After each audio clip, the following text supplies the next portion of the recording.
오늘 나와 예배하시는 모든 여러분의 삶 가운데 또 이 시간 가운데 하나님의 은혜가 충만하기를 소망합니다. 영상으로 또 예배 드리고 오늘 이 시간에 주님의 이름 안에 함께 모인 한 생명 한 생명이 정말 잃어버린 바 되지 아니하고 모두가 하나님의 손을 잡는 시간 되기를 소망합니다. 누가 저한테 자꾸 그럽니다. 목사님, 설교 제목이 왜 항상 부정적이에요? 좀 긍정적인 설교 좀 해주세요. 이렇게. 저도 사람인지라 제 성향이 있다 보니까 좀 다소 부정적으로 느껴질 수도 있을 것 같습니다. 오늘도 제가 제목을 짓고 보니까 무너짐을 인정하는 신앙, 무너졌다는 거죠, 그렇죠? 네.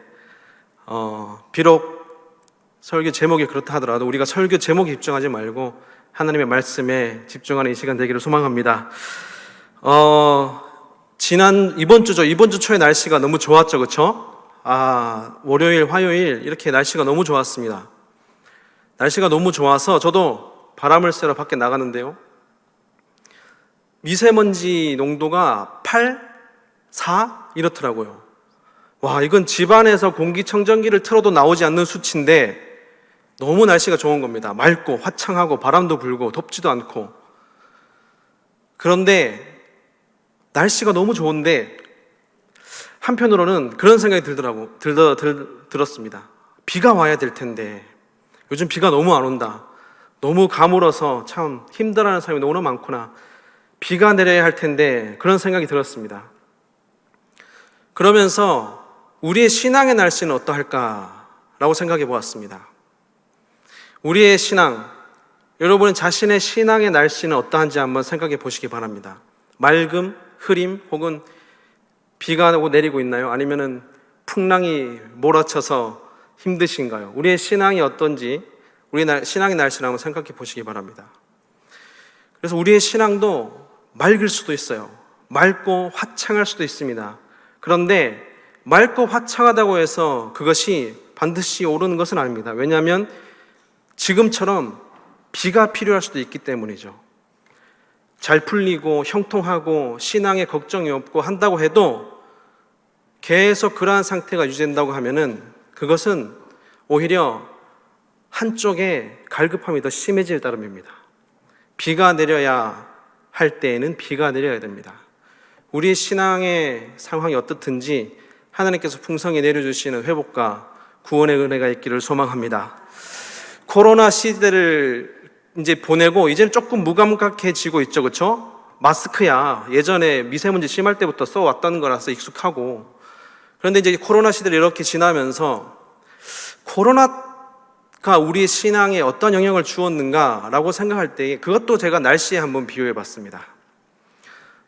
저만 그렇게 느꼈는지 모르겠지만 저 개인적으로는 코로나가 제 신앙에 있어서 태풍과 같았습니다. 정말 제 신앙에 있어서 태풍이었다가 제일 적절한 표현이었습니다. 태풍이 오면 밖에 나가지 않습니다. 비가 오고 바람이 불고 번개가 치면 위험하기 때문입니다. 어떻게 보면 코로나와 비슷하죠, 그렇죠? 근데 신앙에도 그러한 영향이 주어졌습니다. 그래서 몇 분한테 물어봤죠. 코로나 때의 신앙의 날씨가 태풍과 같았다는 거에 어떻게 생각하냐? 라고 했을 때 동의하는 분들이 있었습니다. 태풍이 불고 지나갔을 때 어땠는지 한번 생각해 보십시오. 물론 태풍을 피해서 잠깐 숨어 있고 피해 있을 수 있겠지만 태풍이 한번 휩쓸고 지나가고 나서를 한번 생각해 보십시오.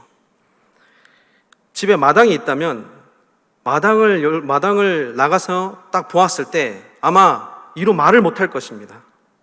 저도 농촌에 살다 보니까 태풍이 한번 지나가고 나면 그렇게 참 혼란스러울 수가 없어요.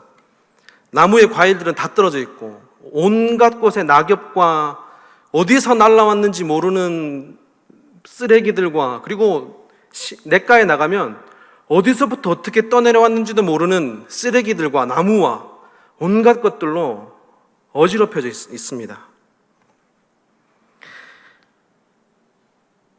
그래서 평상시에 묻혀서 드러나지 않던 것들도 드러나고 또 평상시에 내가 알지 못했던 것들도 보게 되고 태풍이 지나간 뒤의 상황이 그러하였습니다. 그런데 여러분, 만약에 우리가 태풍이 한번 쓸고 지나간 다음에 그 어지럽혀져 있을 때 다시 여러분은 무엇을 하시겠습니까? 태풍이 한번 쓸고 지나가고 나서 여러분은 가장 먼저 무엇을 하시겠습니까? 한번 생각해 보시기 바랍니다. 태풍이 한번 쓸고 지나갔습니다.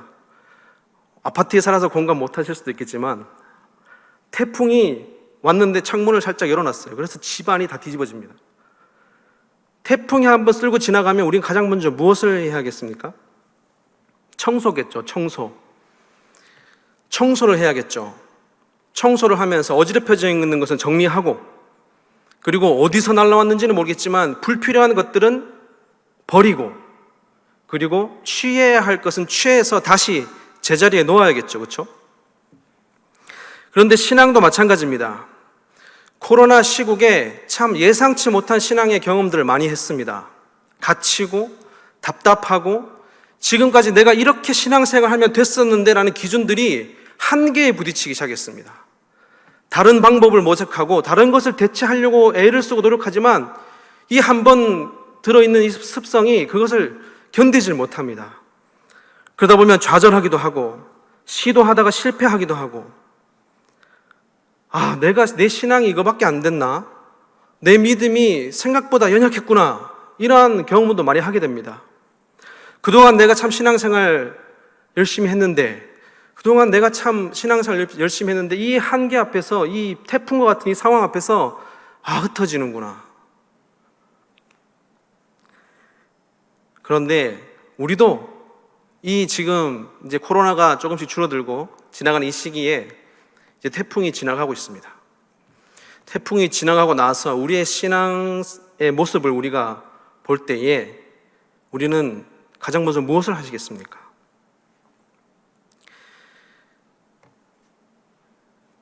사실 태풍이 오고 가면 어지럽혀지고 무너지고 넘어지고 뽑히고 충분히 그럴 수 있습니다.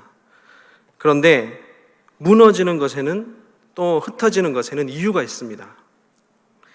그 이유가 무엇인가 하면 바로 무너져야 할 것이기 때문에 무너진 것입니다.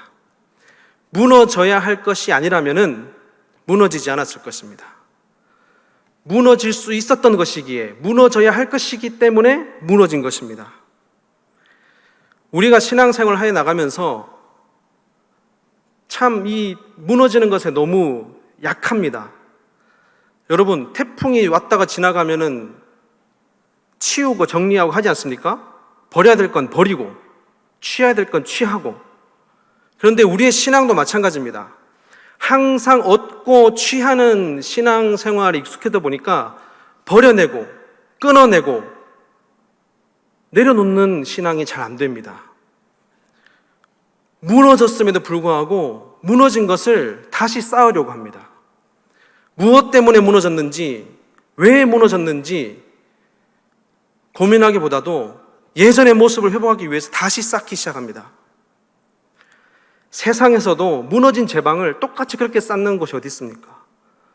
다른 곳에 넓혀서 다시 쌓던지 아니면 새롭게 다시 짓든지 하겠죠. 우리의 신앙도 마찬가지인 것입니다. 저도 처음에 참 받아들여지지 않았습니다. 무너져야 할 것이기에 무너졌던 것이 정말 받아들여지지 않았습니다.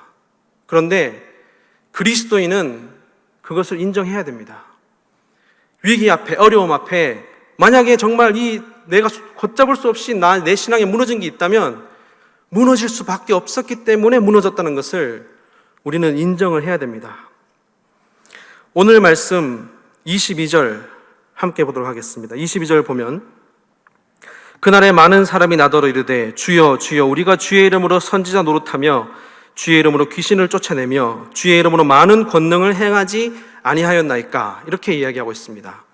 이것은 예수님께서 어떤 신앙과 믿음을 평가절하하시고 그런 표현이 아니에요. 사람들 자신이 그렇게 생각했다는 것입니다. 본인들이 그렇게 생각했다는 것입니다. 내가 주님의 이름으로 선지자 노릇하고 주님의 이름으로 귀신을 쫓아내며 많은 권능을 행하였습니다. 내가 생각할 때 그렇습니다. 그런데 그것이 주님 앞에 섰을 때에 무너질 수 있다는 것이죠. 무너지는 것이 될 수 있다는 것이죠. 27절에도 보면 이렇게 나와 있습니다. 비가 내리고 창수가 나고 바람이 불어 그 집에 부딪힘에 무너져 그 무너짐이 심하니라. 아무리 많은 것을 행하고 높이 쌓아도 반석 위에 지은 것이 아니면 무너질 수밖에 없다라고 오늘 말씀에서도 이야기하고 있습니다. 우리가 아무리 우리의 힘과 우리의 능력을 가지고 쌓으려고 한들 주님 앞에 서면은 옳고 그름이 드러날 수밖에 없습니다. 비치시기에 잘못된 것은 잘못된 대로, 옳은 것은 옳은 대로 드러날 수밖에 없습니다. 그리고 주님은 반석이시기에 그 위에 지은 것과 그렇지 않은 것은 나중에 분명히 그 차이와 모습이 드러날 수밖에 없습니다. 그렇다면 지금 이 삶을 우리가 살아가는 우리에게 무너짐은 과연 부정적인 의미일까요? 우리가 지금 이 삶을 살아갈 때에 우리 신앙이 연약하여지고 우리 신앙이 한편으로 무너지고 갈등이 생기고 어떻게 해야 할 바를 모르는 그런 어려운 상황이 과연 우리에게 있어서 안 좋은 의미로만, 부정적인 의미로만 남겠습니까? 우리가 이 말씀, 반석 위에 세우지 아니하였을 때 무너질 것이다, 이 말씀을 두고 우리가 우리의 신앙을 보고 구원을 받을 수 있을까? 내 신앙은 어느 정도일까? 주님 앞에 내가 인정받지 못하면 어떻게 할까? 두려워하고 떨어야 하는 것입니까? 오히려 힘들고 어려운 시기를 지나면서 내 신앙에서 무너진 것들이 있다면 무너져야 할 것이 무너졌다는 것을 인정하고 감사해야 할 줄로 믿습니다. 왜냐하면 주님께서 무너지게 두신다라는 것은 이제 세워야 할 것을 세우시겠다라는 약속이기도 하기 때문입니다. 새로이 다시 세워갈 수 있는 기회가 주어진다는 것입니다. 무너지는 걸로 끝나는 것이 아니라, 흩어져 있는 걸로 끝나는 것이 아니라 하나님께서 다시 새롭게 하시겠다라고 하는 그 약속이 함께 있기 때문입니다. 그래서 그리스도인은 자신의 신앙이 연약하여지고 자신의 모습이 부족해 보이고 신앙에 있어서 무너짐이 많이 느껴진다 하더라도 우리는 좌절하지 말고 새롭게 하시고 다시 세우실 하나님을 기대해야 할 줄로 믿습니다. 그리고 더 감사한 것은 사람이 믿음이 연약하더라도 결코 무너지지 않는 것이 있습니다. 그것이 무엇인가 하면 바로 나를 향하신 하나님의 사랑, 그리고 예수 그리스도의 십자가의 은혜는 결코 무너지지 않습니다. 우리의 모습이 약하고 믿음이 약하다 하더라도 그것은 결코 무너지지 않습니다. 내가 삶을 살아오면서 나의 다른 것들로 인해서, 나의 다른 신앙들로 인해서, 행위들로 인해서 덮여져서 그 은혜와 그 구원의 기쁨이 약해져 있었더라면 오히려 무너지고 흩어지는 것이 예수 그리스도의 십자가와 구원을 발견하는 기회가 되는 것입니다. 그래서 세상 사람들은 무너지는 것 가지고 좌절하고 무너지는 것을 가지고 포기하고 하지만 그리스도인은 그 무너짐 가운데 있어도 결코 무너지지 아니하는 그 소망을 가지고 다시 새롭게 지어져 갈 소망을 꿈꾸고 믿음을 가지는 것이 바로 그리스도인이라는 것입니다. 노아 홍수 때를 기억하십니까? 비가 내리고 바람이 불고 모든 것이 다 물에 잠겼죠. 물에 잠겨서 숨이 붙어있는 거 어느 하나 살아남지를 못했습니다. 동물도 잠기고 사람도 잠기고 온 피조물이 다 물에 잠겼습니다. 그리고 노아 가족은 구원을 받았죠. 그런데 이것이 단순히 재앙으로 인해서 다 죽고 노아와 가족만 살아남았다, 노아 가족만 살아남고 그 외에 다 멸망당하였다, 이러한 이야기가 아니라 하느님께서는 그 당시 세상에 넓게 퍼져 있는, 깊이 박혀 있는 죄와 어둠을 거두셨다는 것입니다. 사람이 해결할 수 없는 죄와 어둠이 세상에 만연하였습니다. 가득 차다 못해 정말 손 쓸 수 없을 정도로 심하였습니다. 그런데 그것은 단순히 심판을 넘어서서 하나님께서 그 만연해 있는 죄와 어둠을 거두시고 그리고 그 가운데 한 생명을 구원하시는 구원의 역사를 보이시는 것이지요. 무너져야 할 것이 거두어져야 할 것이 거두어진 것입니다. 그리고 이스라엘 백성 출애굽 사건을 기억하십니까? 애굽에 10가지 재앙이 내리지요. 10가지 재앙이 내리면서 온 나라가 혼란에 빠집니다. 이전에도 없었고 이후에도 없을 그런 재앙이 들이닥쳐서 나라가 뒤집어지고 사람들이 뒤집어지고 어떻게 살아야 되나, 어떻게 해결해야 되나, 여기저기서 울음소리와 탄식 소리가 끊이질 않았습니다. 그러나 그것으로 끝난 것입니까? 애굽을 뒤흔든 그 10가지 재앙으로 인하여서 무너져야 할 것은 무너지고 그 가운데서 이스라엘 백성은 구원, 출애굽을 한 것입니다. 무너져야 할 것이 무너지고 살려야 할 하나님의 백성이 구원을 받은 것입니다. 예수님의 십자가 사건을 기억하십니까? 하나님의 아들이시고 능치 못하시는 것이 없으신 분과 항상 함께 하다가 그분이 붙잡혀 가셨습니다. 하나님의 아들이셨는데 힘없이 붙들려 가셨습니다. 그 모습을 보고 너도 그와 같이 한 자가 아니냐라는 물음에 예수님을 배반합니다. 주는 그리스도시요 살아계신 하나님의 아들이십니다라고 고백했던 그러한 내가 나는 그분을 알지 못합니다라고 부인합니다. 그리고 그분은 십자가에 달려서 돌아가셨습니다. 예수님과 함께 했던 것들, 나의 믿음, 나의 신앙 다 무너져 내리는 것 같아서 두려움에 도망칩니다. 이게 단순히 베드로의 이야기입니까? 우리의 이야기이기도 합니다. 우리의 현실이기도 합니다. 그러나 예수님께서 그렇게 십자가에 죽으셨을 때 다 무너진 것 같고 다 끝난 것 같았지만 그것이 아니었습니다. 예수님의 죽으심으로 끝난 것이 아니라 우리의 허물과 우리의 죄도 함께 무너졌다는 그 사실을 우리는 볼 수 있어야 됩니다. 그의 찔림은 우리의 허물 때문이요 그가 상함은 우리의 죄악 때문이라. 그가 징계를 받음으로 우리는 평안을 누리고 그가 채찍에 맞음으로 우리는 나음을 얻었도다 라고 고백하고 있지 않습니까? 무너지고 끝난 줄 알았더니 오히려 나의 허물과 나의 죄와 나의 연약한 것들이 무너지고 예수님께서 다시 부활하셨을 때에 그 무너지는 곳에 새 생명을, 용서와 구원을 허락하여 주셨습니다. 그리고 부르짖는 자들에게 하나님께서 성령, 하나님의 영을 보내주셨습니다.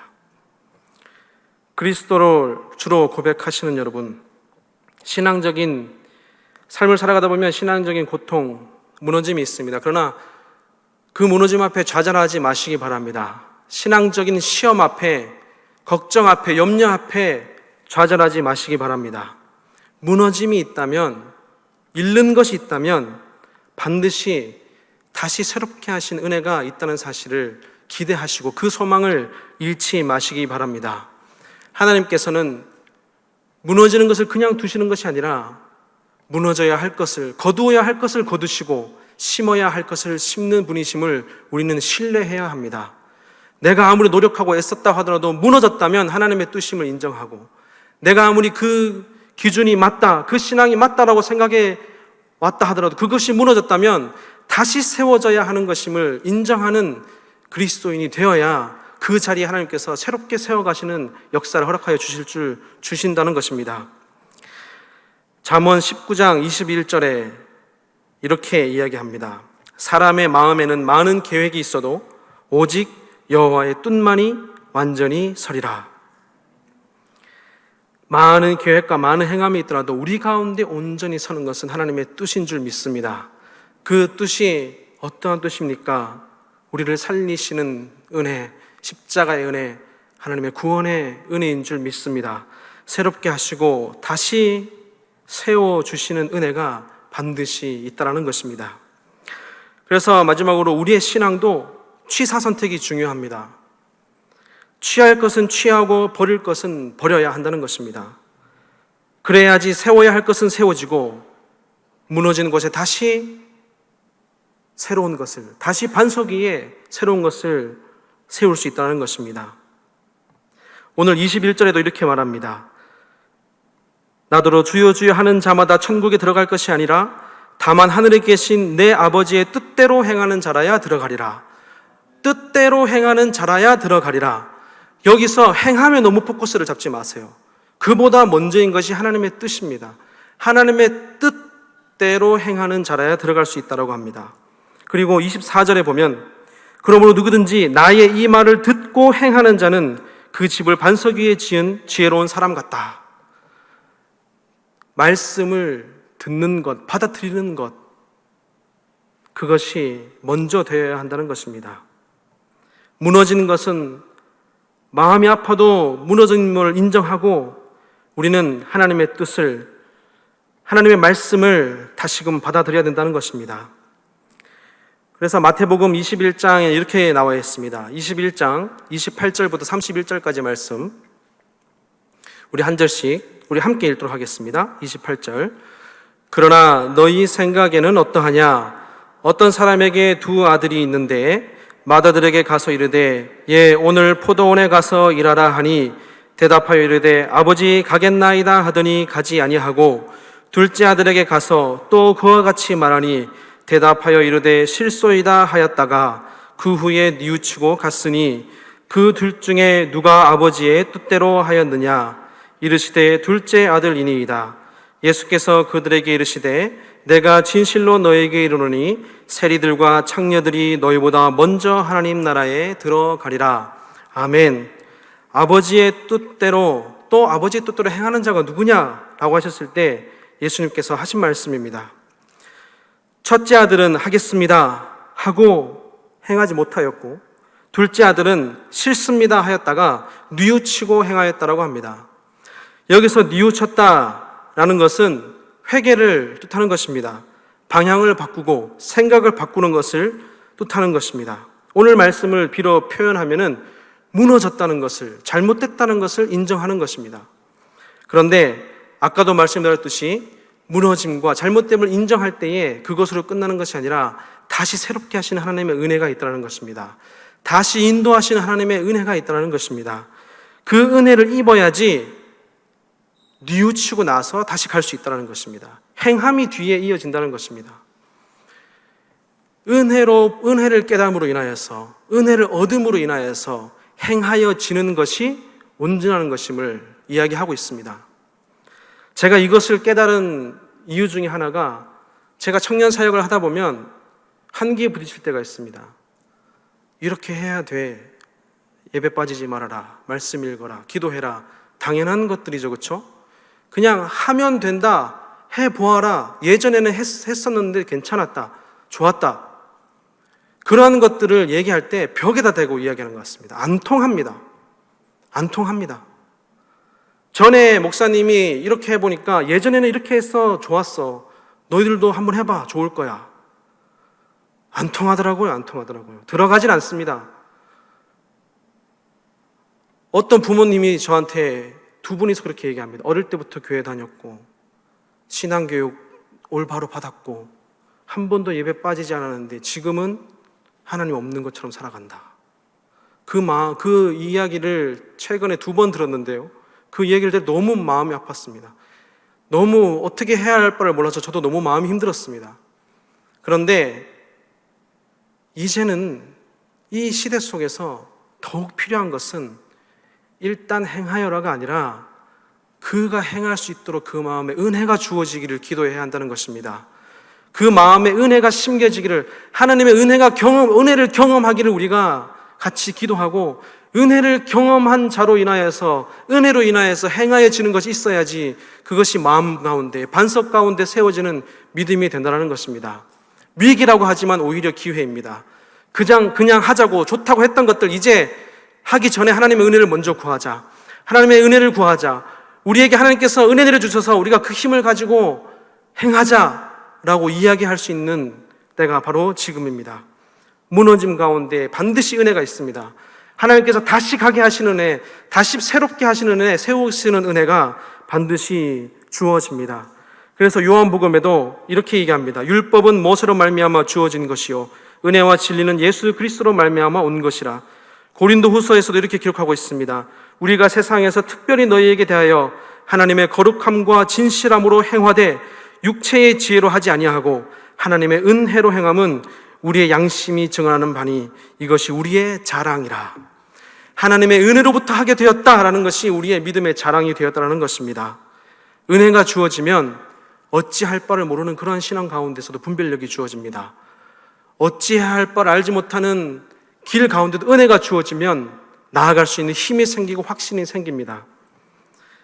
힘든 세상, 어려운 세상 살아가지만 오히려 지금이 은혜 누릴 때이고 은혜 받을 때임을 우리가 믿고 다시금 새롭게 세워가시는 하나님의 그 손길을 기대하는 저 여러분 되시기를 소망합니다.